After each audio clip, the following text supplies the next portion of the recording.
ለጊዜው ስራ የለኝም። በቅርቡ ነው የተመረኩት ከወር በፊት። ምን አጠና? ሕክምና። ምንም አልሰራም እስካሁን ድረስ? 1 ወር ነው እና እያረፍኩ ነው። ምግብ የቤት ምናምን እየበላ ማረፍ አለ። ራስን እየጠገንኩ። ዶክተር አክሊለ ነህ? ዶክተር አክሊለ ነህ? ስራ ባይኖርም አክሊለ ስንት ዓመት ነው የተማራችሁት? ኦልሞስት 7 ከግማሽ 8 እንዴ ዩኒቨርሲቲ ነው ያደግከው? 8 ዓመት ተምረህ ስራ የለም ግን ለነገሩ ይገኛል። አንድ 7 ዓመት ቢፈጅብን ነው በዚህ በኋላ ለምደው አላንስ። ያው እኔም ለጊዜው አንተም በሕክምና ተመረቄ 1 ወር አካባቢ ነኝ። ዶክተር አዎ ምን ልታምምላችሁ?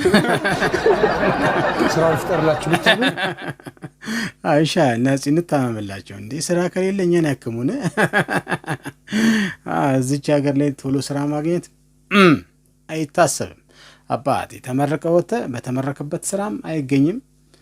ዘርፍ ቀይረ ሌላ ስራ ነው የምትሰራው። ይሄ ተለምዷል። አዲስ አበባ ላይ ተለምዷል። ስለዚህ አባቴ 7 ዓመት ትለፋለህ፣ ስራ አታገኝም። ያው ስራ ለማግኘት ደግሞ ስታቅ ዘርፍ ቀይረ ያልማትፈልገው ዘርፍ ውስጥ ገብተህ ትገኛለህ ማለት ነው። ይሄ ተለምዷል አባቴ። ይመች፣ ለማንኛውም ይመች። አይዞን